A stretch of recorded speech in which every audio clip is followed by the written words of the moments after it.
yang akan kita mencakup konsepnya, kemudian prinsip dasarnya. Saya akan berfokus pada life cycle terutama. Jadi dari life cycle thinking untuk pengembangan produk. Di sini menjadi hal yang cukup penting dan saya rasa menjadi core dari desainnya pastinya. Kemudian cara implementasinya seperti apa gitu. Jadi ini sekilas saja gitu ya, di sesi yang cukup pendek ini 30 menit. Kalau di kelas mungkin nggak cukup ya, biasanya 2 jam gitu plus plus kuis. Oke. Untuk design for environment, yang dilihat itu semuanya, hampir semuanya. Jadi konsiderasi yang harus diambil secara sistematis dan mencakup keseluruhan untuk produk ya, mulai dari prosesnya di awal sampai nanti produk itu jadi, produk itu digunakan, ataupun setelahnya pasca konsumsi menjadi waste, bagaimana pengolahannya dan bagaimana dia caranya kembali ke alam lagi. Simpelnya seperti itu. Dan di sini aspek yang menjadi concern itu ya seperti namanya, untuk lingkungan, untuk environment. Jadi environmental protectionnya seperti apa gitu. Tapi nggak hanya itu aja pastinya, karena eh, yang paling penting di samping itu juga ya untuk penggunanya, health dari orang-orang atau konsumennya, safety-nya seperti apa gitu. Dan juga yang tidak kalah menarik adalah eh, dari keberlanjutan atau ketersediaan resource-nya. Bagaimana keberlangsungan produk tersebut itu bisa kita maintain terus-menerus dari generasi awal pembuatannya menuju generasi berikutnya, berikutnya, berikutnya, tanpa ada pengurangan nilai, pengurangan resource, dan lain-lain.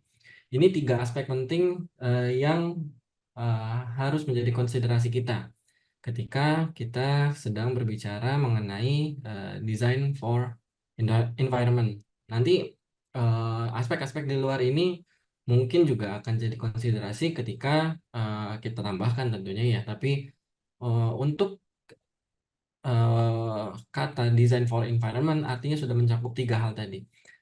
Environmental protection artinya dia tidak punya efek samping terhadap lingkungan kita, baik itu misalnya polusi kah, kemudian apa namanya, peningkatan suhu dari bumi dan seterusnya, itu menjadi konsiderasi. Kemudian human health dalam penggunaan ataupun paskanya dan safety-nya, dan juga tadi sustainability-nya. Itu 3 aspek yang menjadi eh, konsiderasi dalam desain ini.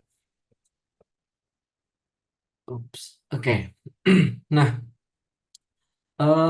mungkin salah satu kata kunci yang menjadi cukup buzzwords atau jadi cukup sering juga lah ya kita dengar, ya, yaitu sustainable development gitu kan. Bagaimana ada pengembangan yang sustainable yang bisa berlanjut terus-menerus gitu. Nah, ini eh, menjadi arah untuk eh, apa namanya, goals dari si design for environment ini juga, karena tadi kita mencakupkan aspek sustainability dari resourcesnya, agar produk ini di luar tadi dia tidak memberikan polusi terhadap lingkungan, dia juga tidak memberikan dampak negatif terhadap kesehatan, dan juga dia sustainable, bisa dilakukan terus-menerus, yang akhirnya nanti produk apapun itu ketika dia pastinya bermanfaat gitu ya, didesain terus menjadi lebih baik, nah, itu bisa mendorong untuk sustainable development. Tapi di sisi yang lain, dari perspektif yang lain, dia juga akan mendorong untuk enterprise-nya. Jadi eh, tidak hanya dari aspek lingkungannya saja yang akan mendapatkan manfaatnya, tapi dari sisi enterprise, dari sisi corporate, dari sisi economical, dia pasti akan berpengaruh. Nggak mungkin enggak. Nah, di sini mungkin eh, artnya mungkin ya, the art of designing gitu ya. Jadi bagaimana kita bisa membuat sebuah produk gitu nanti atau sebuah proses yang dapat comply terhadap penjagaan nilai environment tadi, environment, health, sama sustainability-nya. Kemudian juga dia bisa mendorong corporate atau enterprise menjadi lebih baik lagi, ada development di sana. Nah, di sana apa namanya? Pasti aspek-aspek turunannya akan mendorong agar eh, tujuan tersebut tercapai gitu ya. Jadi dengan mengacu pada desain awal yang sudah dibuat, arahnya adalah agar enterprise-nya bisa maju terintegrasi, melingkupi semua aspek, diperkuat dari manajemennya, dari product development yang mencakup aspek teknis maupun non teknis. Kemudian dari sisi lain kita melihatnya dia akan beneficial terhadap environment, mengurangi polusi dan lain-lain, sehingga pemenuhan nilai untuk mendorong sustainable development itu juga bisa tercapai. Nah, dari sini objektifnya kita punya tiga tujuan atau tiga output lah ya, yang bisa kita ambil. Yang pertama pastinya tadi karena ini akan melingkupi pasti dari produk, dari proses bisnis dan lain-lainnya, dari material yang kita upayakan agar dia tetap sustainable, maka ekonominya pasti akan continue, pasti akan lebih maju gitu. Jadi perbaikan-perbaikannya, sustainability ke depannya, tidak ada limitasi dari resources dan sebagainya, itu bisa mendorong ke arah ekonomi yang lebih baik. Kemudian eh, untuk sosial pun pastinya jadi akan lebih baik karena environment atau lingkungan itu juga kan akan berpengaruh secara langsung ya ke masyarakat secara luas. Ataupun dari skup kecil yang ada di corporate-nya misalnya, itu juga membentuk kepedulian individu-individunya, membentuk rasa tanggung jawab terhadap apa yang dia hasilkan. Ketika seseorang bekerja, kemudian dia menghasilkan sebuah produk, kemudian di situ ada value yang dia pegang untuk menjaga lingkungannya, ya pasti eh, tadi nilai sosialnya pun akan tumbuh dari tingkat individu gitu, maupun secara komunal dia akan terbangun. Dan yang pasti environmental protection dan resource conservation-nya akan terjaga begitu ya. Oke, untuk selanjutnya eh, ada sebenarnya 7 prinsip kalau berdasarkan buku dari eh, Wiley ini. Eh, yang pertama, prinsip dasarnya adalah untuk eh, mengawali dengan life cycle thinking dulu, atau perspektif kita melihatnya secara menyeluruh dulu, secara holistik dulu. Ini kira-kira ketika kita membuat sebuah produk, produknya akan kemana nih? Produknya akan diterima consumer dalam bentuk apa? Habis dari consumer, larinya kemana? Apakah dihancurkan, apakah dibuang, apakah dipakai lagi? Setelah itu pun kemana lagi gitu?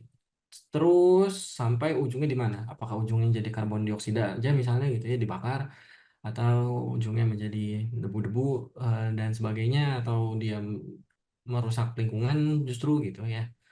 Dia tidak bisa apa namanya, terfabrikasi lagi, ya itu eh, perlu kita pikirkan. Nah, kemudian itu yang pertama ya. Kemudian yang kedua adalah resources efficiency dan effectivity. Jadi eh, sebelum kita mungkin eh, berbicara lebih jauh mengenai nanti desain yang baru kah, atau turunan produk yang baru, atau inovasi di bagian resource, jadi mungkin memperbanyak jenis resource atau supply material, raw material dan sebagainya, yang ada juga harus ditingkatkan efisiensi dan efektivitas ya. Mungkin eh, kalau kita juga mendengar dari isu energi itu ya, misalnya di belakangan gitu. Ya, justru energi efisiensi itu menjadi isu yang paling pertama kali dibahas mungkin sebelum implementasi green energinya jauh lebih terdiversifikasi lagi jenis-jenis energinya misalnya. Nah, jadi di sini pada case energi misalnya ya efisiensinya juga harus dinaikkan. Pun nanti dalam produk-produk lainnya yang berbentuk apa namanya barang tangible gitu ya. Nah, itu pasti pada prosesnya itu baik dari sisi materialnya maupun sistem secara keseluruhannya bisa kita tingkatkan efisiensinya. Itu prinsip yang kedua. Jadi tadi yang pertama kita harus melihat secara holistik dulu. Ini kira-kira prosesnya akan sustainable atau enggak. Kalau kira-kira mentok ya berarti harus dicari jalannya dulu kira-kira desain ini seperti apa gitu ya. Kemudian ketika kita run gitu ya, sebelum mungkin mengeksplorasi terlalu banyak rute gitu. Nah, ini efisiensi jadi satu kata kunci yang cukup penting. Nah, untuk menghitung efisiensi dan efektivitasnya dan seterusnya gitu ya, ya pasti matriks dibutuhkan. Ini cara menghitungnya itu seperti apa sih gitu. Dan ini seringkali yang jadi challenge sih untuk diterapkan di lapangan ya. Bagaimana cara menghitung produk life cycle yang baik nih. Kapan sih kita bisa menilai sebuah produk itu sudah memiliki life cycle yang baik atau masih bisa ditingkatkan atau sebenarnya impact terhadap lingkungannya itu sebenarnya masih buruk gitu.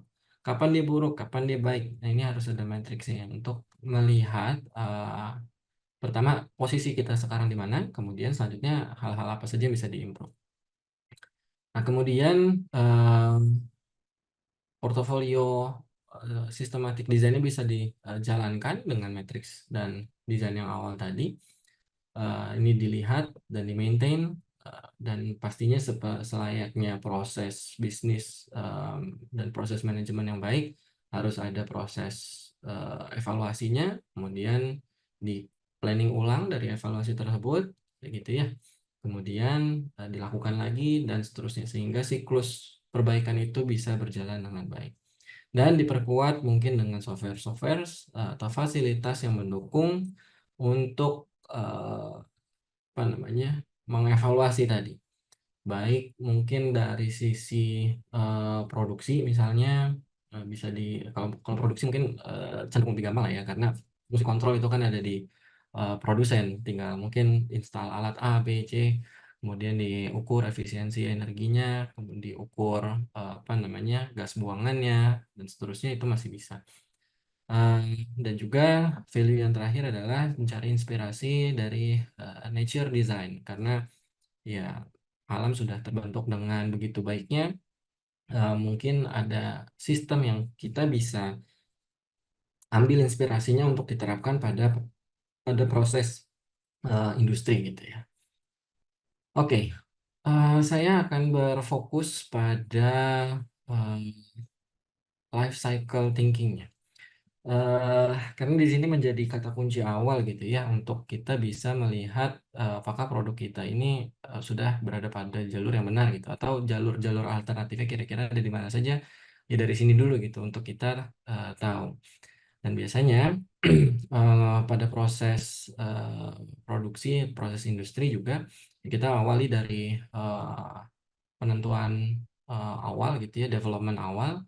Kira-kira ini produk eh, rutenya akan seperti apa. Kemudian eh, dari sisi manufakturnya, dari sisi penggunaannya, dan dari sisi disposalnya harus kita pikirkan.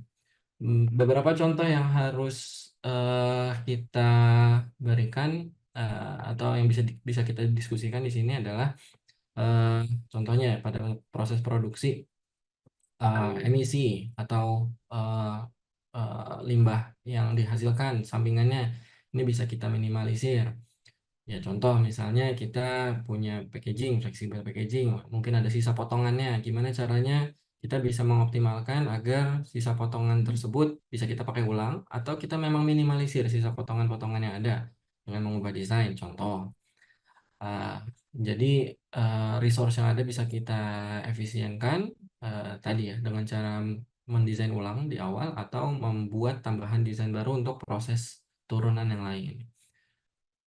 Kemudian dalam sisi penggunaan, kita bisa mengurangi komponen dalam packaging. Hmm, packaging makanan atau minuman misalnya punya 3, 4, 5, 6, 7 komponen, mungkin bisa dikurangi sedikit demi sedikit sehingga ada 2 komponen atau nanti bisa jadi 1 komponen. Itu akan memudahkan dalam sisi produksinya juga, nanti dalam proses penggunaannya akan efektif, lebih efektif, dan akan nanti mempermudah ketika di proses berikutnya gitu ya, di daur ulangnya. Eh, Less maintenance juga pasti akan membawa umur yang lebih panjang, sehingga nanti produknya bisa dipakai berulang kali lebih lama gitu ya, lebih baik dibanding produk yang sekali pakai gitu ya. Untuk disposalnya juga harus kita pikirkan apakah nanti material tersebut punya hazards terhadap lingkungan sekitar atau butuh penanganan khusus, bagaimana recovery-nya. Nah, ini ketika ini bisa dijalankan dan atau didesain atau dirancang dari awal gitu ya. Kemudian kita punya rute-rutenya. Ya, bahkan dari sisi ekonomi seperti yang saya sudah bilang di awal tadi, dari Vixel ya. Nanti bisa dibaca juga di sini bukunya. Untuk apa namanya, mendapatkan keuntungan ekonomi yang lebih, memberikan dampak sosial yang lebih baik gitu ya. Ataupun ke lingkungannya sebagai tujuan dari desain ini ya akan terlaksana, akan tercapai gitu. Nah, ini grafik yang kurang lebih sama sih, cuma eh, saya mau membawa Bapak Ibu melihat dari sisi perspektif mungkin materialnya ya, lebih ke aspek materialnya, berhubung saya juga berlatar belakang dari Departemen Teknik Metalurgi dan Material. Dalam setiap proses yang kita lihat dan kita bisa ukur jadi patokan ya tadi si materialnya ini. Karena material apapun kan kita dapatkan dari alam ya. Baik yang kemudian nanti butuh disintesis maupun yang tinggal difabrikasi aja gitu. Kalau logam kita harus dapatkan dari pertambangan. Kemudian kita ekstraksi, kita proses bentuk, pemurnian dan pembentukan, kemudian diproduksi, dipakai segala macam, baru nanti di recovery lagi. Nah, ini ada siklusnya yang eh, dari setiap siklus ini pasti punya dampak terhadap lingkungan, pasti punya nilai ekonomi, eh, dan sebagainya. Yang sebenarnya di sini yang harus kita konsiderasi, kita hitung tadi menggunakan matriks, untungnya di mana, bottlenecknya di mana, atau opportunity-nya di mana gitu ya. Ini kita bisa lihat. Eh, saya akan masuk ke slide selanjutnya saja. Saya mau mengambil case plastik lah ya, yang lebih dekat dengan kita gitu.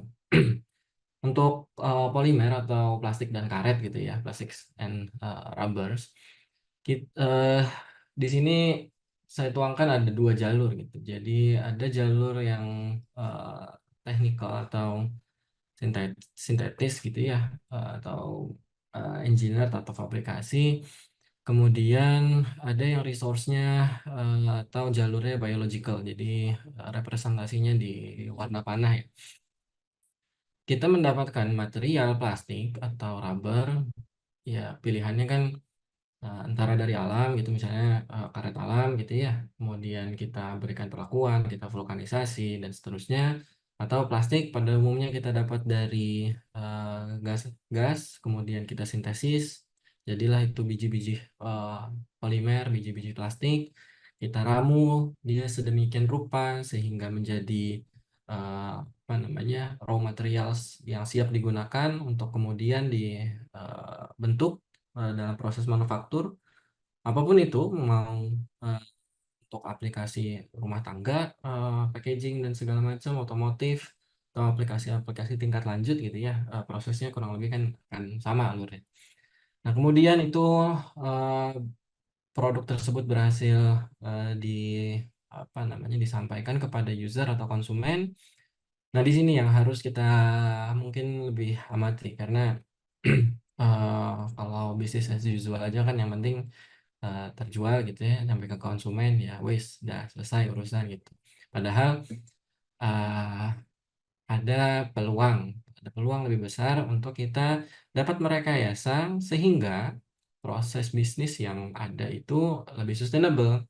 Kita mungkin ada peluang-peluang yang oh malah setelah user nih banyak nih yang bisa kita garap misalnya atau eh, oh ternyata resource kita terbatas nih. Nanti setelah user kemana lagi ya kita nyarinya ini yang perlu dipikirkan. Secara umum untuk produk plastik kan memang eh, jadi ini ya jadi apa namanya sorotan sekali gitu ya ketika kita sudah berbicara mengenai limbahnya sampahnya gitu ya. Kalau karet mungkin nggak jadi omongan gitu. Kalau plastik kan jadi omongin. Begitu dibuang di air, ya dia munculnya ke atas. Kalau logam dibuang ke air, dia nggak kelihatan, dia adanya di bawah gitu ya. Lagipun dia padat. Kalau sangat padat itu maksudnya densitasnya besar sekali. Kalau plastik kan enteng, jadi eh, meskipun hanya 300 gram plastik, ya itu volumenya udah berapa gitu, besar-besar sekali. Jadi eh, bisa jadi sangat mengganggu. Nah, eh, yang menjadi bahaya adalah ketika dia bertumpuk saja di landfill tanpa bisa termanage dengan baik pastinya. Jadi dari waste tanpa dikolek mungkin ya malah ya dari waste kemudian dia tidak terkoleksi dengan baik ataupun ketika dia terkoleksi hanya ditumpuk begitu saja. Nah ini jadi PR karena eh, pasti akan jadi banyak turunan problemnya gitu ya. Ya pertama kita loss material satu kita udah capek-capek nih ekstraksi dari apa namanya bawah laut minyak bumi kita separasi kita sintesis kita formulasi dan sebagainya kemudian kita buang begitu saja gitu ya di akhir sayang sekali ada resource yang terbuang di sisi lain dia menyebabkan penumpukan sampah organiknya juga hmm, tercampur sumber penyakit atau dia bisa membahayakan biota secara langsung gitu ya. Nah, ini turunannya akan jadi sangat kompleks gitu ya. Nah, yang perlu kita lihat tadi untuk design for environment artinya kita harus mencegah agar dampak-dampak terhadap lingkungan itu nggak ada gitu. Artinya kita meminimalisir flow dia ke sini. Gitu. Memang mudah sih kalau kita bakar gitu ya, itu menjadi energi yang bisa kita dapatkan ya mungkin efisiensinya harus kita perhatikan juga ya berapa persen gitu ya. Nah, tapi mungkin di sini bukan menjadi pilihan utama, tapi at least dia tidak langsung eh, terbuang begitu saja ke landfill. Yang menjadi eh, apa namanya eh, banyak omongan gitu ya. Oh ya udah kita develop aja eh, biomaterial atau bioplastik yang mudah kemudian nanti bisa terdegradasi dengan baik gitu di alam gitu. Jadi kita buat biodegradable materials, biodegradable polymer di sini, tapi nanti eh, kita bisa buang dan dia langsung balik ke alam gitu kan, dia akan jadi kompos gitu ya. Ya ini betul, ini menjadi salah satu alternatif agar dampak buruk tadi kita kita lihatnya mungkin kalau udah ke sini udah ada dampak buruknya gitu ya. eh Ya ini bisa jadi salah satu strategi yang baik jika dilakukan dengan tepat gitu ya, dengan tata kelola yang tepat, dengan apa namanya planning yang tepat, sehingga nanti dia punya siklus yang tertutup gitu. Jadi dari resources, dari sumber dayanya kita bisa ekstrak, kita fabrikasi segala macam, eh, dibuang, tapi dia bisa kembali secara alami di alam. Tapi juga kita punya beberapa limitasi kan di sini pastinya. Pertama, ya ini kecepatan dia kembalinya berapa lama nih, berapa tahun yang dibutuhkan. Itu juga harus masuk dalam perhitungan desainnya. Dan dia juga ini nggak boleh tiba-tiba nanti misalnya dia bercampur ke ke sampah yang misalnya sintetis gitu ya. Dan nanti alur yang berbeda, malah nanti akan merusak ekosistem. Di sini juga menjadi bahaya. Tapi ketika kita bisa memastikan dia punya jalur life cycle yang baik, nah ini pastinya uh, bisa membawa perbaikan-perbaikan yang cukup berarti gitu ya.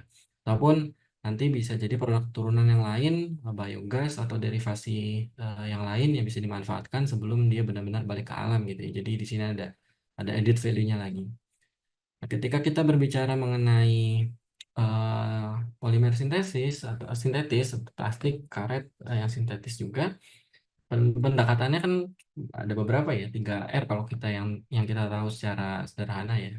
Dari reuse segala macam, yang di user, di maintain gitu, dipakai berulang kali, kita buat desain botol minum yang bisa dipakai berkali-kali gitu, misalnya sampai eh, apa namanya umur tertentu.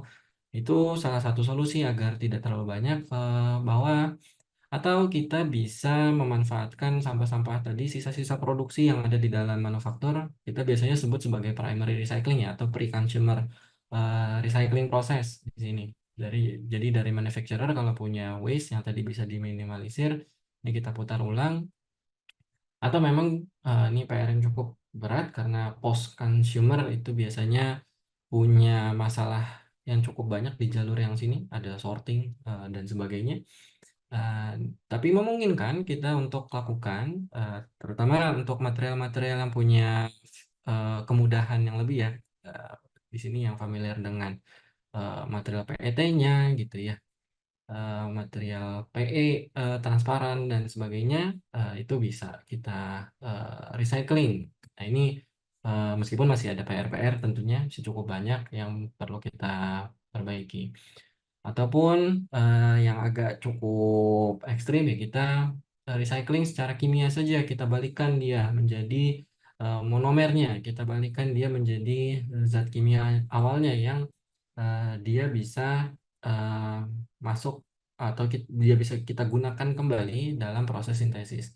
Nah, ketika siklus ini bisa kita penuhi atau kita bisa desain agar tadi penghematan resource bisa terlaksana gitu ya. Meskipun minyak bumi mungkin ada keterbatasannya, tapi kalau kita bisa perpanjang umurnya, di sini kan ketika dia sudah jadi waste, masih kita bisa pakai lagi, meskipun dalam bentuk yang berbeda gitu. Kalau dalam bentuk yang sama, ya mungkin kita harus pastikan tidak ada penurunan kualitas, tidak ada dampak kesehatan misalnya ketika digunakan sebagai kemasan makanan ataupun obat-obatan. Nah, dan sebagainya itu perlu tetap menjadi konsiderasi gitu ya. Ekstrimnya mungkin dengan teknologi yang lebih tinggi lagi, kita bisa melakukan recycling secara kimia. Nah, dua pendekatan ini dari sisi sintetis, dari sisi teknikal bisa kita lakukan, maupun dari sisi pendekatan biological juga bisa kita lakukan. Tadi dengan rambu-rambu bahwa setiap proses ini punya jalurnya masing-masing. Jadi harus bisa di-maintain agar dia tidak tercampur, dia punya sistem atau tata kelola yang tepat gitu, sehingga resources-nya yang kita gunakan dari awal tadi benar-benar bisa termanfaatkan gitu. Nah, pastinya ada yield yang kebuang gitu lah ya. Tapi itu yang kita upayakan untuk kita minimalisir.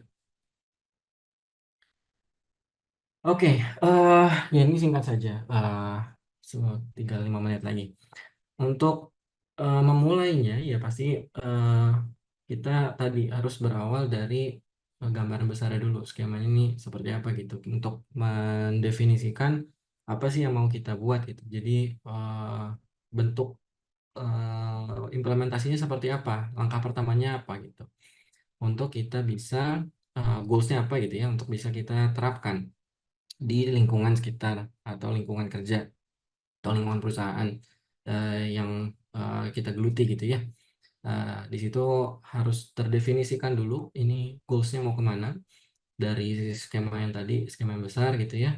Kemudian ditentukan tadi goalsnya gimana, pendekatan inovasinya apa, eh, didesain. Setelah itu kita desain, kita develop, di refine, dievaluasi dengan matriks yang ada, kemudian dilakukan apa namanya perbaikan lagi, inovasi lagi, begitu seterusnya sehingga apa namanya desain yang ada terus bisa lebih baik lagi gitu. Dan efeknya tadi terhadap lingkungan, terhadap kesehatan maupun terhadap sustainability dari resource-nya bisa terpenuhi. Syukur-syukur juga nanti dia akan sinkron terhadap value perusahaan ataupun tujuan perusahaan dari sisi ekonomi maupun dampak sosial yang akhirnya diberikan.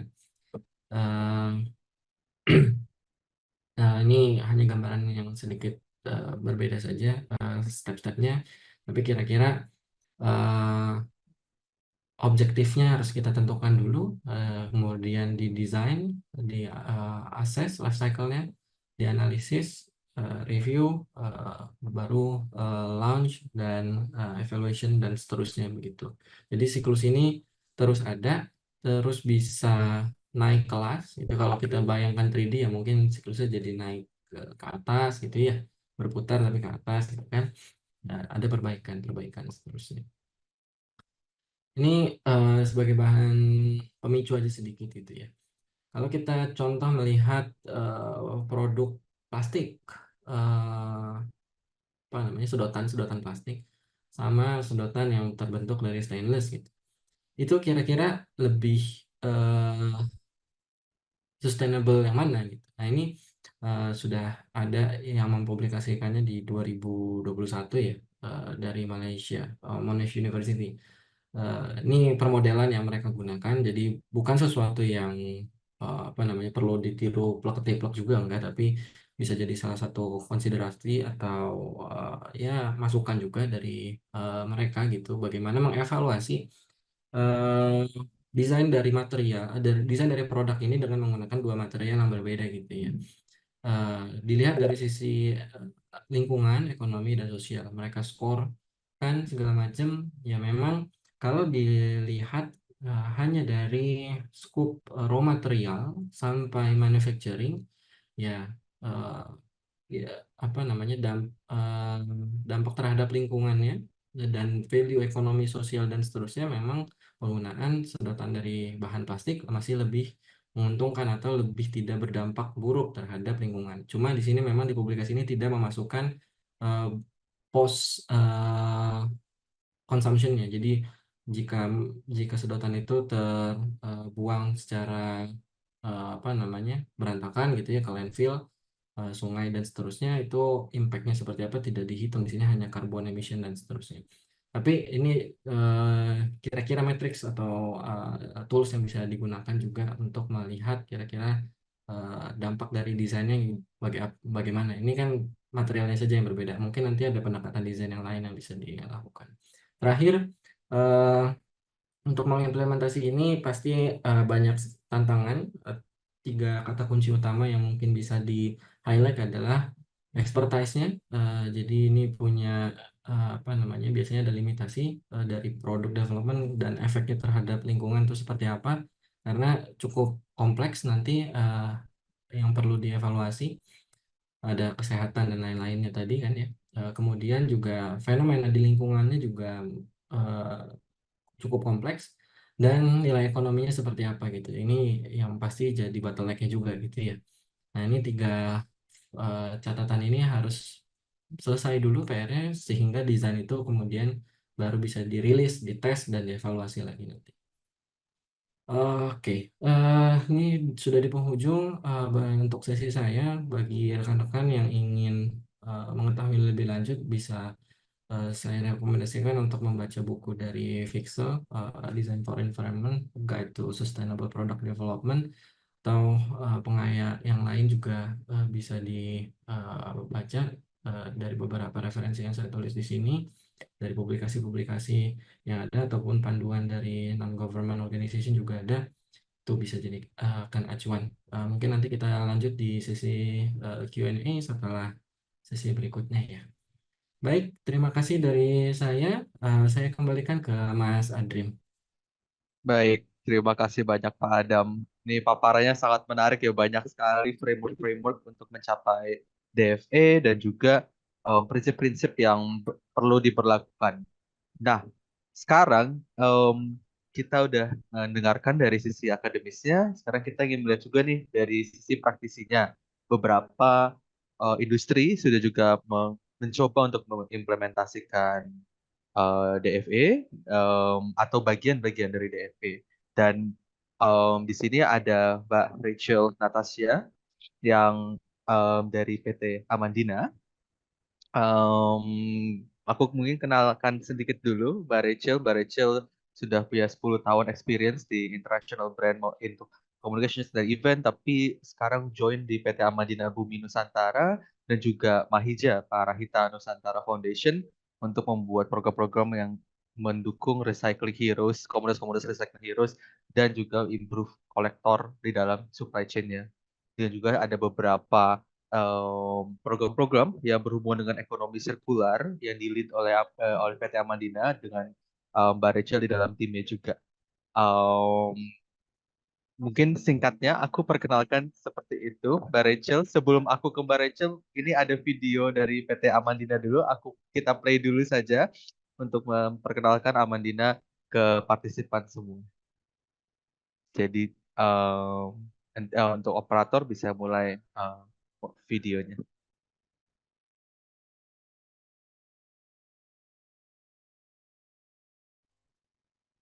Selamat datang di PT Amandina Bumi Nusantara, sebuah fasilitas daur ulang botol Tuh. plastik yang terletak di Cikarang, Jawa Barat. Kami berperan aktif dalam membangun kemasan yang berkelanjutan melalui pengembangan ekonomi sirkular sehingga menciptakan siklus kehidupan yang berulang kali untuk botol plastik PET pasca konsumsi sebagai bentuk kemasan yang mempunyai tingkat produksi karbon lebih rendah dari kemasan lainnya. Sebagai bentuk tanggung jawab terhadap lingkungan, Amandina Bumi Nusantara juga dilengkapi dengan wastewater treatment plant yang berfungsi untuk mengolah limbah air pasca produksi.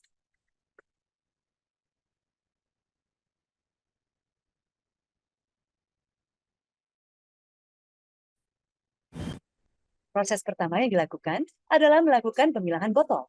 Di sini, botol-botol akan dipisahkan dari materi logam, dipilah berdasarkan ukuran, dibersihkan dari label, lalu dipilah berdasarkan warna, tipe plastik, dan kontaminan lainnya menggunakan teknologi infrared. Botol PET bening dan biru muda yang akan melanjutkan ke proses berikutnya. Proses selanjutnya adalah melakukan penggilingan terhadap botol-botol PET terpilah menjadi serpihan. Serpihan tersebut akan melalui proses pemilahan berikutnya untuk menghilangkan kontaminan yang tidak terdeteksi di proses pemilahan botol. Setelah itu, mereka akan dicuci dan dikeringkan. Serpihan yang sudah bersih akan sekali lagi dipilah berdasarkan ukuran, warna, dan jenis polimernya. Terakhir, serpihan tersebut siap untuk dijadikan biji plastik. Serpihan tersebut akan dilelehkan, dikristalisasi, dan disterilisasi agar menghasilkan biji plastik berkualitas tinggi yang aman untuk dikonsumsi. Serpihan-serpihan PET tersebut akan dikemas di dalam tas-tas besar dan siap dikirimkan kepada pelanggan-pelanggan kami. Seluruh perjalanan ini menghabiskan waktu 12 jam. Melalui proses daur ulang dengan teknologi terkini tersebut, botol plastik PET pasca konsumsi bertransformasi menjadi kemasan botol PET berkualitas tinggi yang aman digunakan untuk makanan dan minuman. Produk dan layanan kami yang berkualitas tinggi telah mendapatkan pengakuan dan sertifikasi baik dalam standar yang diakui secara global maupun lokal. Sistem manajemen kualitas, pengakuan kehalalan produk, keamanan pangan, penilaian potensi bahaya, Global Recycle Standard, The Coca-Cola Company, Supplier Guiding Principles, dan kami sangat senang untuk melakukan lebih banyak lagi dalam mengejar misi kami menciptakan masa depan yang berkesinambungan. Oke, itu video mengenai Amandina. Dan untuk Bapak Ibu sekalian, untuk ada pertanyaan bisa langsung dituliskan di kolom chat. Untuk 3 penanya terbaik akan diberikan hadiah. Dan sekarang waktunya untuk aku kasih waktunya ke Mbak Rachel. Silahkan, monggo Mbak Rachel untuk paparannya. Oke, selamat siang semuanya. Apakah suara saya sudah masuk, Mas Idrip? Cukup jelas ya? Ya, jelas kok. Oke. Assalamualaikum warahmatullahi wabarakatuh. Selamat siang, salam sejahtera bagi kita semua. Shalom, Om Swastiastu, Namo Buddhaya, Salam Kebajikan. Sebelum saya memulai untuk menjelaskan sedikit bercerita tentang Amandina Bumi Nusantara, saya ingin menyapa beberapa teman yang ada di sini, Bapak Profesor Khalid, Bapak Adam, Febrianto, selaku prinsipal dan co-prinsipal dari CSWM UI. Ada Mas Adrian juga yang sudah membantu untuk memoderatori dan juga tim panitia kegiatan ini, serta tim Pamerindo. Nah, sebelum kita lanjut, mungkin aku bisa next slide ke ini, Mas, ke oke, next.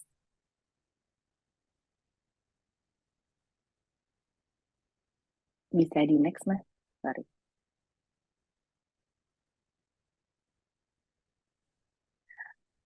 Oke, jadi di kesempatan kali ini, perkenalkan dulu saya Rachel, saya adalah tim dari komunikasi Amandina Bumi Nusantara.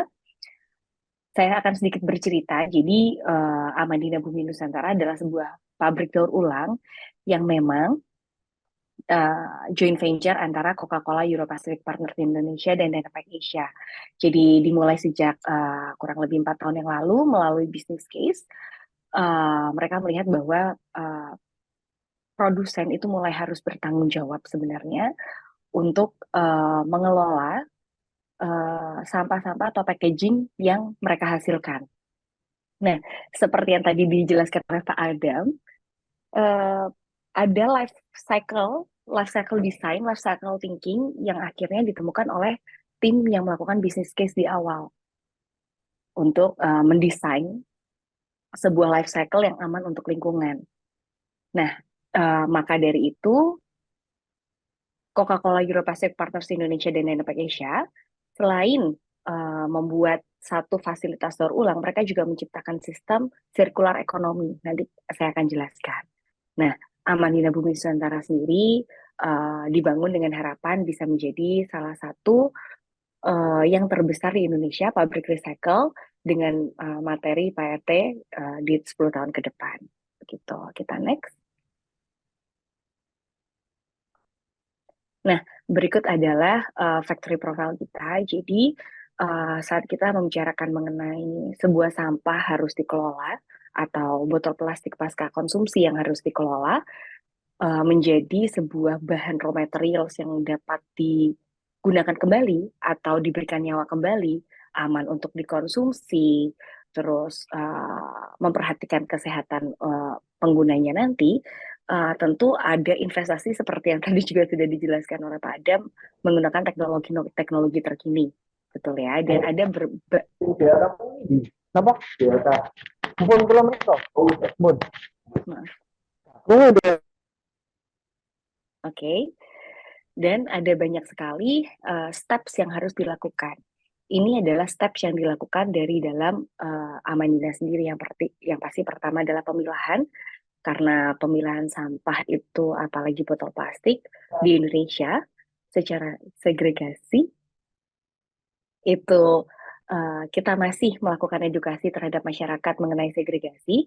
Jadi sorting ini memang adalah memiliki peranan penting ya di dalam proses recycle kita ini gitu. Jadi ada beberapa kali proses sorting yang kita lakukan di Amandina Bumi Nusantara. Lalu setelah kita melakukan pemilahan dengan menggunakan mesin, terakhir kita memang masih menggunakan beberapa kurang lebih 4 orang untuk melakukan sortir secara manual. Gitu. Kita lanjut, setelah itu akan ada dilakukan pencacahan, lalu kita ada pencucian. Di pencucian flakes atau plastik yang sudah dicacah ini, kita menggunakan caustic soda dan juga deterjen. Lalu setelah itu kita melakukan pelletizing, jadi kita lelehkan flakes yang tadi sudah dihasilkan untuk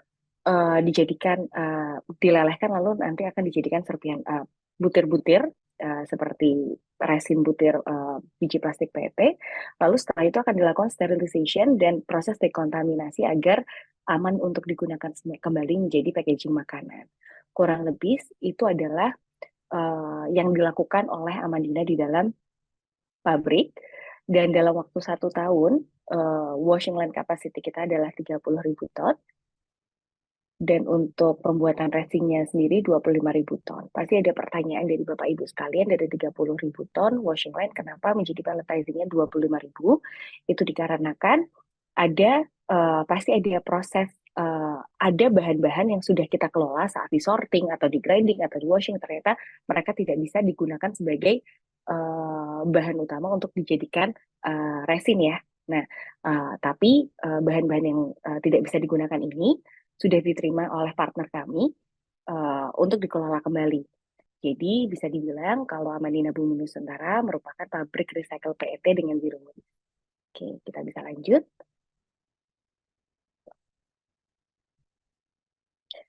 Berikut adalah produk spesifik kami.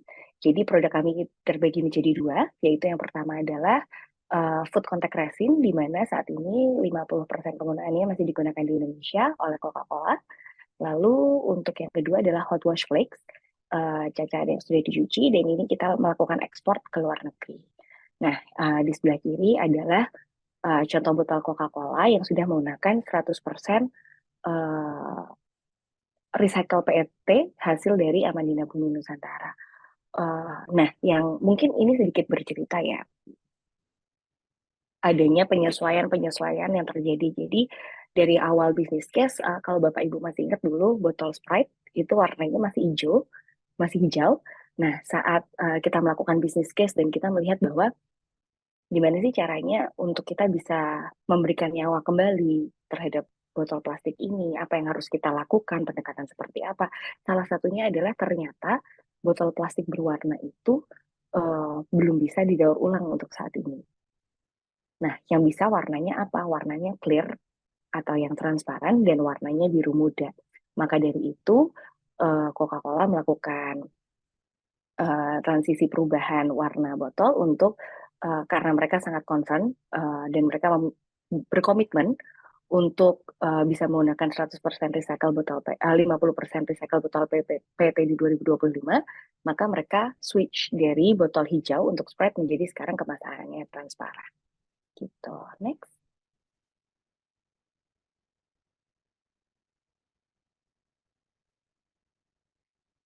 Amadina melakukan grand opening-nya di 2023 lalu, di bulan Februari, dan di dalam waktu 1,5 tahun ini kita berusaha untuk bisa memenuhi standar-standar secara nasional dan internasional. Berikut adalah sertifikasi yang sudah kami dapatkan selama setahun ini, dan kita baru saja menang di Asian Technology Excellence Award 2024 yang akan diadakan di Thailand bulan September.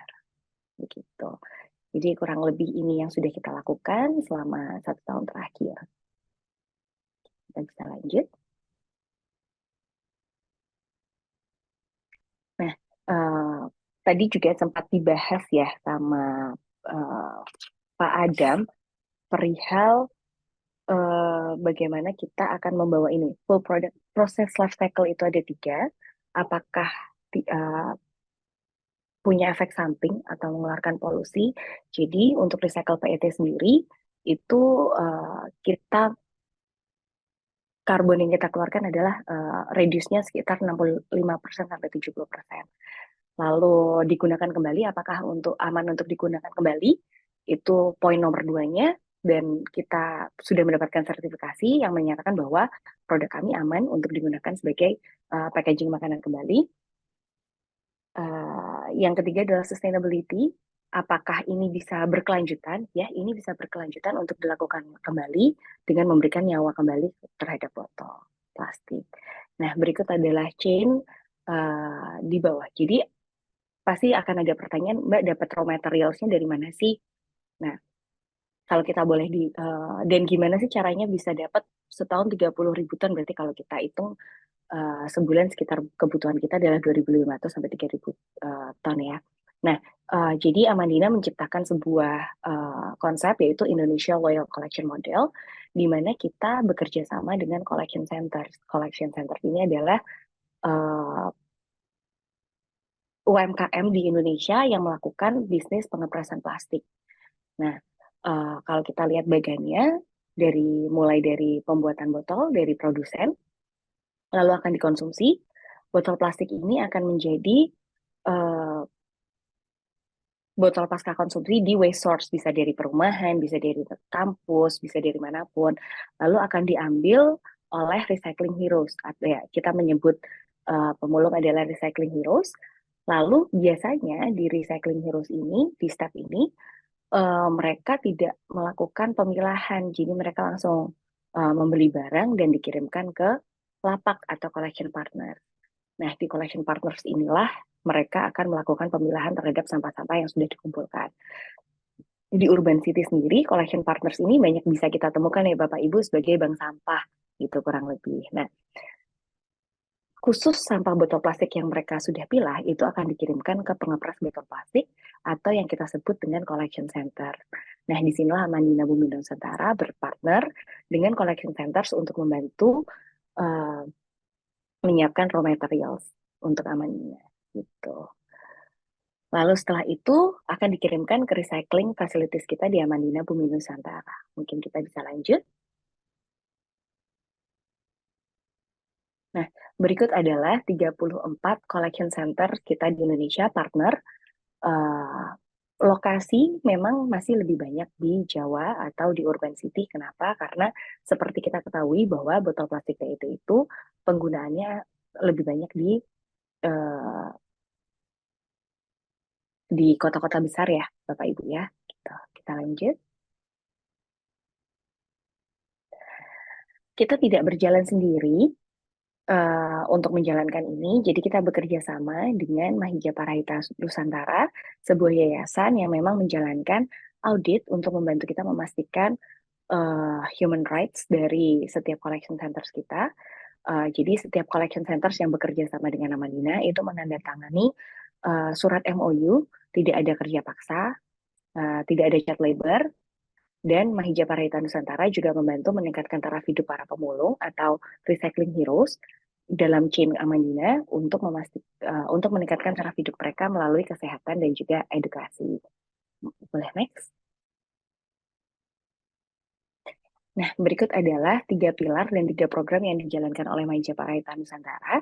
Yang pertama adalah Responsible Collection atau Recycle in Action, di mana Mahija akan membantu collection centers untuk melakukan audit terkait dengan apa yang tadi saya sampaikan. Lalu Semangat Sehat Mahija, kita juga memberikan cek kesehatan gratis kepada para recycling heroes dan chain-nya di area zona 1 collection center Amandina atau partner Amandina tadi. Nah, yang berikutnya adalah Membangun Harapan Indonesia, di mana Mahija juga membantu melalui social program melakukan adopsi terhadap sekolah-sekolah dan memberikan beasiswa kepada sekolah-sekolah non-formal yang di dalamnya juga terdapat anak-anak pemulung. Boleh next. Nah, ini melihat sedikit lebih dalam mengenai audit yang kita lakukan. Jadi, audit yang dilakukan oleh Mahija sendiri itu terdiri dari 3 layer. Yang pertama, penandatanganan MOU yang seperti saya sampaikan tadi. Yang kedua, itu internal audit. Jadi, saat pengambilan barang dan saat pengiriman barang, itu nanti kita akan mengambil gambar untuk kita input ke dalam sistem bahwa kita memastikan tidak adanya child labor dan juga kerja paksa. Yang ketiga, Mahija bekerja sama dengan SGS Indonesia untuk melakukan audit. Jadi kita pastikan bahwa semua raw material atau feedstock yang kita dapatkan itu sesuai dengan regulasi yang berlaku. Next. Ini adalah kegiatan cek kesehatan gratis kami, Semangat Sehat Mahija di tahun 2023. Kita berhasil menjangkau 16.000 lebih recycling heroes dalam collection chains kita, dan kita berharap di 2024 kita bisa menyentuh 26.000 recycling heroes yang bisa kita bantu. Lalu kita next. Untuk education sendiri, saat ini ada 7 sekolah yang dibantu oleh Mahija yang diadopsi. Dan lalu kita ada scholarship fund juga. Kita akan segera launching Mahija Mobile School, di mana mobil ini akan berkeliling ke kampung-kampung pemulung untuk membantu memberikan pendidikan di weekend untuk anak-anak pemulung. Lalu ada vocational training center, di mana kita akan berusaha untuk membantu memberikan skill tambahan untuk anak-anak pemulung. Gitu. Kita bisa next. Report di 2021 sampai 2023 ada lives impacted 41.000 dalam waktu 3 tahun, dan kita berusaha untuk bisa meningkatkan itu di tahun 2024 sehingga ada lebih banyak jiwa yang bisa kita jangkau. Oke, next.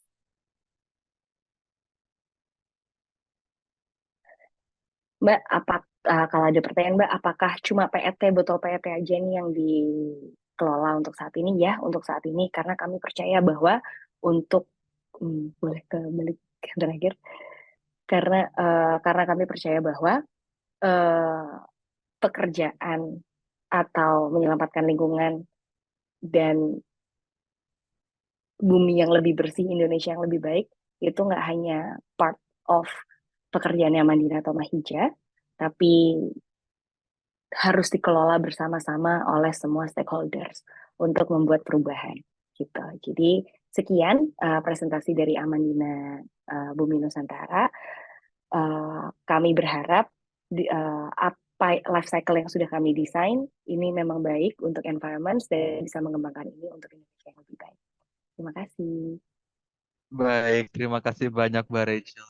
Keren banget paparannya dari Terima kasih. DFA-nya. Banyak desain-desain aspek yang menarik juga ya dari collecting-nya dan juga material untuk digunakannya, sampai juga untuk kesejahteraan kolektor atau waste picker-nya juga. Nah, ini kalau kita lihat di kolom chat udah mulai banyak nih pertanyaannya. Jadi sepertinya lebih seru kalau kita langsung aja lempar ke kita baca-baca Q&A yang ada. Ini dari tim sudah mengcompile beberapa yang menarik. Dan pertama pertanyaannya untuk ke Pak Adam dulu nih, dari Pak Kevin Ardian. Selama ini saya membeli pelet plastik dari distributor, kemudian saya memproses menjadi produk plastik kresek. Usaha-usaha apa yang bisa saya lakukan untuk bisa ikut berpartisipasi dalam program environmental sustainability ini? Oke, gimana nih Pak Adam? Ada aspek apa yang bisa Pak Kevin untuk berkontribusi? Oke, iya, terima kasih Mas Adrian nih, Mbak Rahel saya duluan lagi ya. Tapi kayaknya banyak di bawah tuh pertanyaan buat Mbak Rahel tuh kayaknya nanti.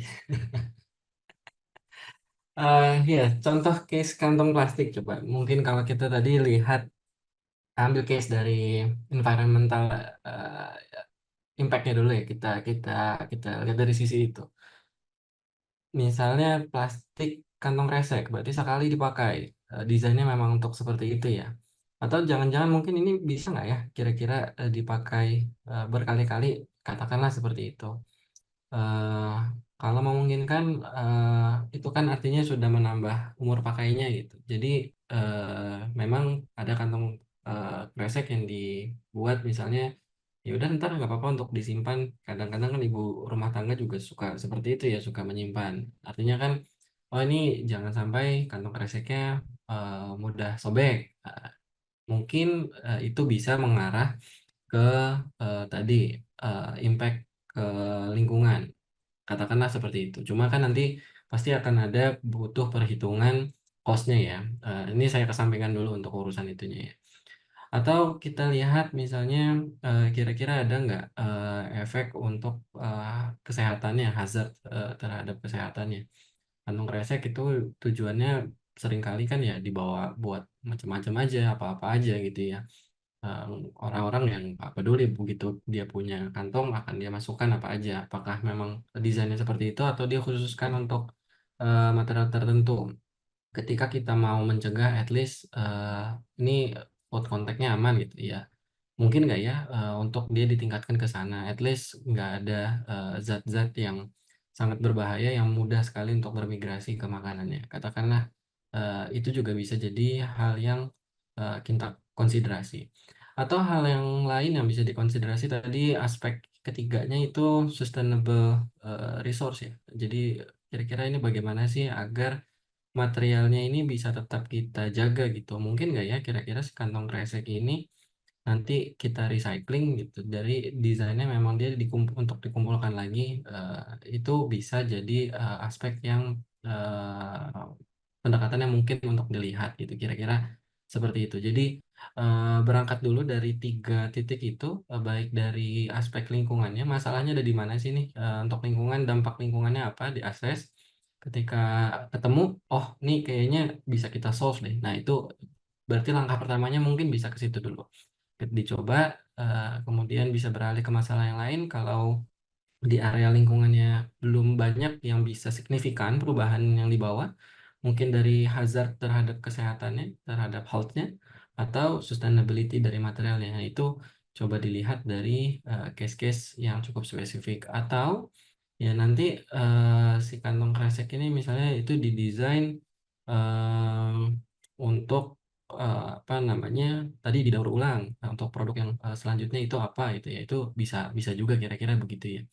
Tapi ya itu beberapa contoh yang pendekatan. Mungkin kalau lebih detailnya ya kita harus persempit case-nya. Ini fungsinya jenis kantong kresek yang dipakai apa gitu, tujuan utamanya apa. Itu harus case per case mungkin ya untuk kita lihat lebih dalam gitu ya obrolannya. Itu mungkin Mas Adri. Oke, memang ini tiap industri produknya, prosesnya itu unik ya pasti. Jadi em, ruang-ruang untuk bisa melakukan environmental program atau em, eh, responsibility untuk pada lingkungan pasti akan sangat berbeda juga. Jadi dari Pak Adam ada banyak Oh iya, tadi ada yang ketiga. contoh-contohnya juga. Sorry. Hmm, Tadi kan baru lihat dari sisi eh, produknya aja ya, pengembangan produknya. Mungkin kita juga bisa optimalkan di area prosesnya ya. Kira-kira di area prosesnya ini apa nih yang bisa diefisienkan tadi ya. Balik ke poin yang kedua, prinsip yang kedua. Kalau di prosesnya ada yang bisa dioptimalkan ya kan artinya carbon footprintnya mungkin akan turun gitu ya. Nah, itu juga bisa sesuatu yang dioptimalkan lagi. Atau resource-nya diambil dari material yang memang recycled materials, tapi tidak mengorbankan apa namanya aspek-aspek lingkungan yang tadi dan kesehatan dan seterusnya, itu juga bisa jadi konsiderasi tambahan. Jadi keseluruhan nggak hanya produknya tapi dari hulu ke hilirnya juga.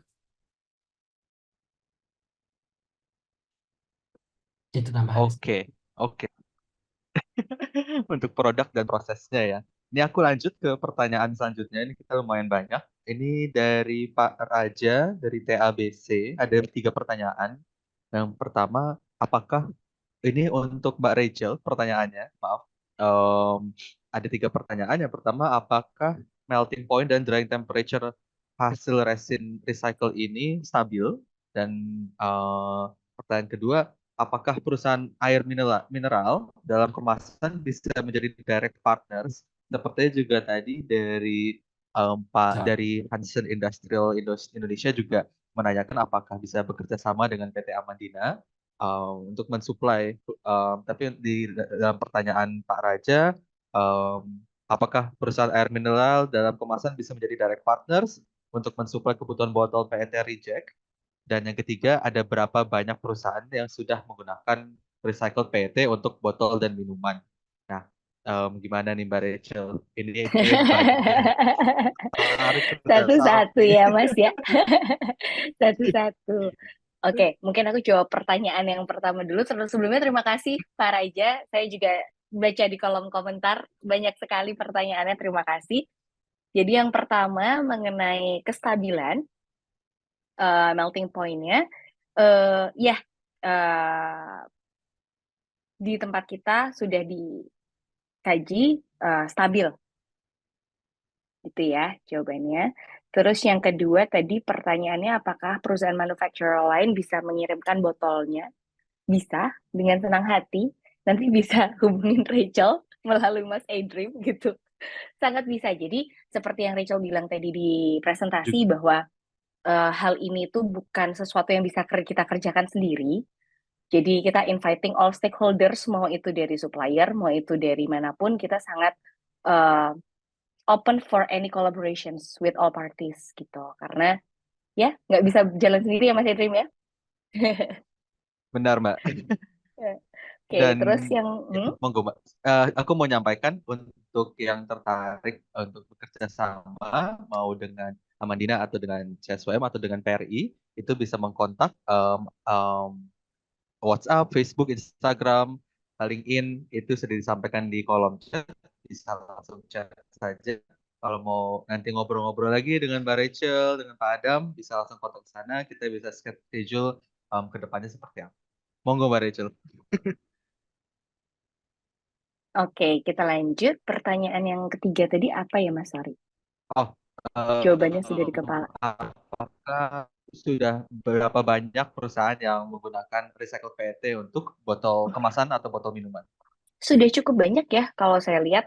Kalau kita pergi ke beberapa minimarket dan juga supermarket juga kita bisa ketahui, kita bisa cari sudah cukup banyak perusahaan-perusahaan FMCG yang sudah menggunakan terutama minuman berpackaging recycle juga sudah banyak ya gitu. Jadi menurut saya sih sudah lumayan produsen di Indonesia sudah lumayan aware dengan hal tersebut gitu. Dan seperti kita tahu juga beberapa brand lain selain dari Coca-Cola juga sudah mendirikan beberapa pabrik juga lainnya terkait dengan recycle botol PET atau packaging mereka. Oke, berarti memang udah bergerak ke arah sana. Semua Betul, packaging company juga mulai ke arah sana. betul. Oke, terima kasih Mbak Rachel. Semoga itu menjawab pertanyaannya ya Pak Raja. Sekali langsung Uh, 3 ya. Oke. Sekali langsung 3 ya, sekali mendayung 2-3 pulau terjawab ya jadinya.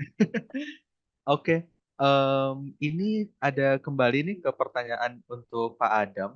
Ada dari Bapak Steve. Pertanyaan adalah, sepahaman saya, semua jenis plastik dengan nomor kode recycle 1, 2, 4, dan 5, waste speaker itu sudah paham. Namun bagaimana dengan material yang kodenya 3, 6, apalagi 7, yang mereka kurang paham? Karena untuk mendapatkan life cycle yang baik, segregasi adalah pintu masuk recycling yang baik. Boleh dibantu pencerahannya di area collection ini. Nah, ini lebih ke masalah collecting system ya yang berlaku di em, em, tempat-tempat pembuangan sampah. Bagaimana nih Pak Adam? Iya, baik. Makasih Pak Steve tadi ya, dari Pak Steve ya. Ini memang permasalahan yang jadi highlight kita banget juga ya di CSWM ya, karena kayaknya bottleneck-nya mulai dari sini dulu nih. Ini materialnya nyampur aduk gitu. Ini kemana kita belum tahu gitu ya. Eh, Mungkin kalau kita ubek-ubek data gitu, misalnya dari apa namanya pemerintahan, dari KLHK, Bappenas dan lain-lain, kita bisa dapat sedikit gambaran eh, material apa aja yang volumenya kira-kira cukup menjanjikan kalau kita misalnya mau kita hidupkan lah industri recyclingnya misalnya gitu ya.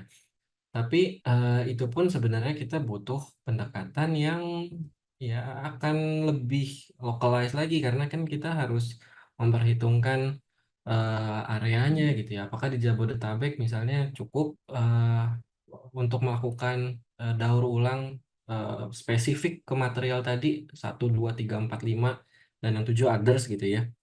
Apakah mampu gitu? Kalau di perkotaan rasanya rasanya sebagai bayangan kasar ya mungkin bisa gitu ya, populasinya banyak. Nanti kalau kita ngomongin lebih jauh lagi kasuistik di Indonesia, di luar Pulau Jawa, eh, bahkan di pulau-pulau yang kecil, pendekatannya juga mungkin akan berbeda gitu. Jadi memang sih itu juga PR besar untuk apa namanya kita bisa lebih pertama memahami ini material plastik ini sebenarnya beda loh gitu. Nggak banyak orang juga yang sebenarnya tahu ini beda, dan penomoran itu akan ada dampaknya terhadap sifat-sifatnya kah, bagaimana cara memprosesnya kah, produknya apakah gitu kan ya. Yang tahu ya pokoknya habis dipakai selesai ya wis dibuang gitu. Itu aja masih PR, buangnya suka sembarangan, boro-boro memilah gitu, masih semena-mena gitu aja kan. Dari kendaraan tiba-tiba ada di jalan, dari pinggir jalan tahu-tahu ada di sungai, ya macam-macam gitu ya. Dan ini tentunya tata kelola ini jadi PR yang lumayan kompleks. Pemecahannya entah dari teknologinya kah? Atau tata kelolanya itu sendiri, atau regulasi kah? Dari polisinya atau dari edukasi masyarakatnya? Dari manapun itu, rasanya nggak ada salahnya untuk kita memulai dari posisi kita masing-masing ya. Tadi betul kata Mbak Rachel, ini perlu kolaborasi gitu, nggak mungkin sendirian gitu. Dan tantangan, jangankan di masyarakat umum gitu, mungkin di banyak pelaku industri pun ya belum memahami sebenarnya ini plastik itu bedanya apa sih A sama B, A sama C sama D gitu ya. Dan potensi untuk di recyclingnya belum kebayang sama mana gitu. Padahal mampu, padahal bisa, material yang selama ini dianggap mungkin sulit sekali untuk di-recycling, tapi padahal masih punya kesempatan gitu untuk kita recycling secara eh lebih apa ya, masih lebih economical benefit kali ya, ekonominya masih ada, benefit ekonominya masih ada gitu. Itu peluang-peluang itu yang harus dilihat.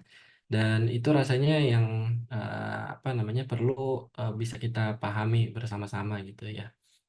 Nah, itu eh, nanti apa namanya perlu sesi-sesi tersendiri ya kalau kita mau menjelaskan tadi bedanya materialnya, kemudian teknologinya apa dan seterusnya pasti jadi diskusi yang cukup panjang.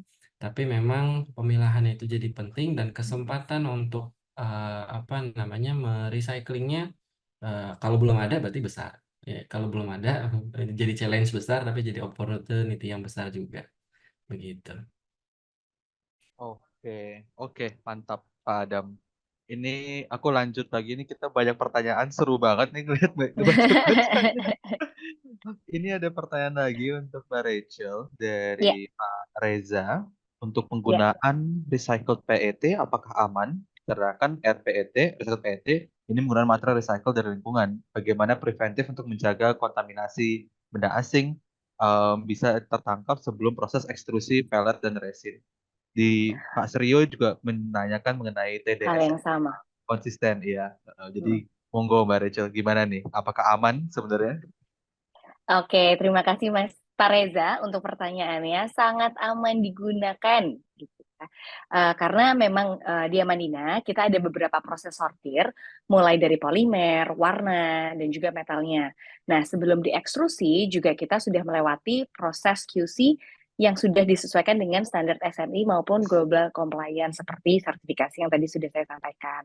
Nah, juga ada screen filter sebelum diproses ekstrusinya untuk prevent material asing gitu. Jadi aman sekali gitu ya Pak Reza, mungkin itu bisa menjawab. Nah, untuk pertanyaan dari siapa tadi Mas yang tentang TDS? TDS? Pak Seryo. Mas Rio. Oke, untuk menjawab pertanyaan Mas Rio, apakah hasil daur ulang botol plastik PET ini ada jaminan hasil akhir berupa TDS yang konsisten?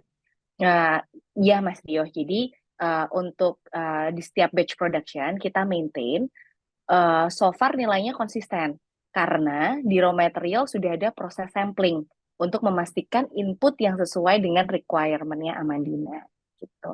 Semoga jawabannya cukup menjawab ya Mas Rio dan Mas Reza. Jadi aman. Kata Aman, kuncinya aman. aman, aman. Kan sesuai dengan yang Pak Adam bilang tadi, harus human health safety. Aman. Itu tetap jadi priority kita semua ya, meskipun mau Iya, daur ulang betul. atau gimana. Itu prioritinya yang minum aman, yang makan aman. Aman. Oke, ini ada pertanyaan lagi. Sayangnya mungkin namanya anonymous ya, ini dari ID 1000706 sekian. Ini pertanyaan untuk ke Pak Adam dan ke Mbak Rachel dua-duanya. Oke. Bagaimana dengan oh maaf, saya salah baca. Em, maaf, saya salah baca. Ini untuk ke Mbak Rachel lagi sih dari Pak Irfan Fauzan. Berapa persen maksimal bahan recycle PET yang bisa dipakai dan berapa persen perbedaan produktivitas dan kualitas dibandingkan dengan bahan original? Maksimal yang digunakan bisa aja 100%. Jujur, Mas Irfan dan Pak Adrim dan semua Bapak Ibu yang lain. Kalau produktivitas compare to virgin memang agak susah ya untuk kita diskusikan. Karena kita bikin pelletsnya, dan juga eh, masa masa pemakaian dari recycle PET sendiri ini kan belum ada satu standar yang khusus gitu ya. Kalau memang eh, dengan botol yang sama, kalau kita kelola itu kurang lebih 7 sampai 8 kali pencucian dengan teknologi kita yang nomor 2 yang mechanical. Tapi biasanya kalau memang sudah lebih dari 7 atau 8 kali, warnanya akan yellowish. Maka seperti yang disampaikan Pak Adam tadi, kita harus masuk ke tertiary recycling menggunakan chemical. Kalau sudah tidak hanya bisa menggunakan mechanical di tier 2 gitu. Tapi secara penggunaan produknya sendiri sebenarnya sampai saat ini recycle PET itu cukup kuat untuk digunakan ya secara produktivitasnya gitu. Oke, jadi udah apple to apple lah ya, Mbak Rachel ya, Betul, betul. performance-nya. Oke, Itu kenapa sebenarnya kita mengarahkan untuk mulai ke recycle, karena selain mengurangi karbon emisi yang terlepas ke udara 65% sampai 70%, masih bisa kita gunakan terus nih sampai sekarang gitu. oke, oke. Terima kasih Mbak Rachel. Ini ada pertanyaan untuk Pak Adam lagi dari Mbak Bu Febriati ya. Apa sajakah parameter penting dalam evaluasi DFE pada proses development produk baru, seperti pengujian materialnya apa saja, uji toksitasnya apa aja, degradasi, uji oksidasi dan lain-lainnya, dan biasanya tuh di fasilitas mana untuk bisa melakukan pengujian ini. Gimana nih Pak Adam mengenai pengujian-pengujian? Oke. Ini tadi berarti untuk DFE-nya ya Mas Adrim ya? Iya, untuk DFE secara umum ya. Oke, kalau DFS secara umum artinya kita tidak hanya melihatnya di materialnya kan. Artinya kita melihat dari 3 aspek yang tadi itu. Si efek terhadap lingkungan, efek terhadap kesehatan, sama sustainability dari resource-nya. Kira-kira ini seperti apa. Kalau tadi ada contoh yang sudah saya sampaikan di paper tersebut, dia mengambil case-nya banyak perhitungan untuk carbon emission dan beberapa emisi yang lainnya ke lingkungan gitu, atau water usage kan itu penting juga tuh, biasanya masuk hitungan juga kan, berapa banyak air yang digunakan dalam proses ini gitu, itu kan termasuk ada dampaknya ke lingkungan. Nah itu bisa ada scoring sendiri. Nah itu punya harus dilihat matriks dan acuannya sendiri sih nanti. Tapi kalau yang ditanya mau melihat ke arah material, ya tergantung TDS-nya, nanti tergantung kebutuhannya untuk apa. Kalau food contact ya pasti kayaknya akan pusing gitu ya. Di Mbak Rachel biasanya ditanyanya apa namanya, beneran aman nggak nih? Harus bisa meyakinkan orang gitu kan. Kalau dia hanya dipakai misalnya untuk baju, kan nggak terlalu jadi konsiderasi gitu. Yang penting bajunya bagus gitu. Yang penting mekanikalnya baik. Itu jadi lebih mudah mengamatinya gitu. Jadi hal-hal yang dievaluasinya pun akan lebih sedikit. Kalau pengujian material, banyak tempat yang bisa dilakukan untuk menguji material tersebut, bisa dari sifat mekaniknya kah, kimianya, thermal dan seterusnya, dan efek-efeknya itu bisa bisa coba sesuai dengan standar masing-masing ya. Di universitas-universitas ada, di kita ada, di BRIN ada, banyaklah tempat untuk mengevaluasi itu gitu. Saya malah jadi ada punya pertanyaan turunan sebenarnya buat Mbak Rachel. Itu bisa berapa lama sih kita kita recycling? Itu kan juga apa namanya, sesuatu yang kayaknya seru untuk dieksplorasi gitu ya. Ini sebenarnya bisa Iya. berapa jauh gitu. Ini berapa berapa kali kita Nah, itu recycling sampai itu dia Pak Adam yang tadi saya sampaikan. Kalau yang sekarang itu kan kalau botolnya sama bisa 7 sampai 8 kali kalau botolnya sama. Sedangkan saat ini belum semuanya menggunakan botol recycle. Jadi masih barang yang kita terima pun masih nyampur sama virgin. Jadi agak susah untuk mengklasifikasinya ya kalau di sini ya. Karena belum semuanya memang berkomitmen menggunakan botol recycle gitu. Nah, itu pasti menarik tuh karena ke depannya Betul, pasti betul. akan meningkatkan recycling konten ya. Artinya kita harus punya patokan material apa sih yang bisa kita terima gitu. Yang nanti akhirnya Ya, di untuk produk kita harus tahu ilmunya. Oh, batasnya itu kita mm-mm. masalah dari flowability ya, biar prosesnya bisa berjalan dengan baik. Oke, itu dari Ya, sisi prosesan. Kalau dari sisi keamanan produk, ya berarti tadi ya chemicals-nya harus kita cek dulu ada hazard ya, glycol enggak, acetaldehydnya enggak, dan seterusnya. Itu kan PR-nya banyak gitu ya. Satu-satu. betul. Mudah-mudahan menjawab ya Mas Adrim ya. Udah, Semoga menjawab. semoga menjawab ya. Karena memang jawabannya sangat ini ya, open ended ya. Pertanyaannya pun juga memang open ended. Dan Ya, mungkin tadi aku juga mau ikut ngejawab sesuatu tadi mengenai masalah safety dari Barisha kan memang sudah aman dan memang priority kita emang di health untuk humannya juga. Dan sebenarnya kalau kita lihat juga di BPOM akan ada banyak standar-standar juga gitu ya. Jadi contoh standarnya seperti SNI 8424 tahun 2023 itu juga mengenai recycle PET. Nanti bisa dicek juga untuk recycle format yang lainnya. Jadi menarik juga untuk nanti mungkin di webinar sendiri kita membahas mengenai regulasinya, standarisasi ini dan lain-lain. Ini juga hal yang menarik. Terakhir sudah ini karena udah dimarahin aku sama operatornya. Mas, Jadi Mas em, Edrim, pertanyaan, sebelum ya, terakhir hmm, mungkin aku mau mengundang ya, semua institusi yang mungkin bergabung, mungkin nanti bisa kontak melalui website juga untuk berkunjung ke Amandina hmm, Bumi Nusantara. Jadi bisa lihat sendiri seperti apa sih proses di dalam Amandinanya gitu. oke. Nanti kita ketikkan ya amandinabuminusantara.com di kolom chatnya untuk yang tadi skip bisa ini kita ketikkan di kolom chat. Ini pertanyaan terakhir dan ini saya pertanyaan sepertinya untuk ke kita semua ya dari Bu Fitriani dalam rangka mendukung Designing a Greener Indonesia, PRI dan CSWM UI memiliki program apa saja yang ditawarkan atau diberikan untuk perusahaan yang bergerak di bidang pengelolaan limbah plastik atau penggiling atau industri daur ulang. Nah, ini mungkin aku yang jawab. Di sini memang di kita CSR dan PRI ada banyak kerjasama dan memang pada hari H Plastik Rubber Indonesia kita akan mengadakan klinik juga.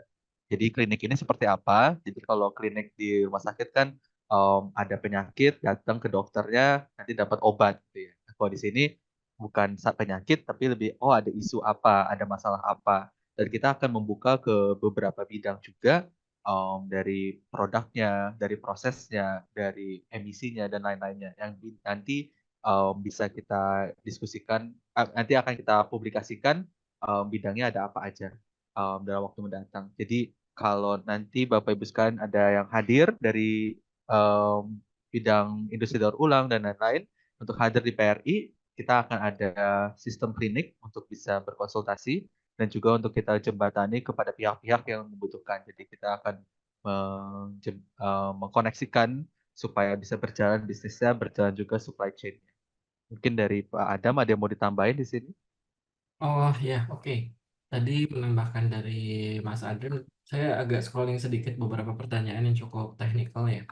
Tapi tadi ada pertanyaan mengenai PP, apakah harus ganti mold atau tidak? Pada dasarnya memang tadi harus kita cek dulu karakterisasi si material ini sudah memenuhi dari processing parameters yang biasa kita pakai atau enggak. Semisalkan itu tidak memenuhi yang biasanya kita pakai, biasanya yang mudah adalah kita ngotak-ngatik bagian processing parameters atau formulasinya dulu sebelum kita mengubah desain alat dan sebagainya yang pun butuh investasi lebih tinggi gitu ya. Ketika formulasi atau processing parameters bisa kita optimalkan, ya itu lebih mengirit biasanya pada umumnya. Itu lagi-lagi harus dilihat case per case. Kemudian ada juga pertanyaan tentang oksium ini ya. Oksium pembahasannya akan panjang lagi sih, khusus lagi. Tapi pada intinya harus dicek kira-kira produk tersebut degradability-nya semana gitu.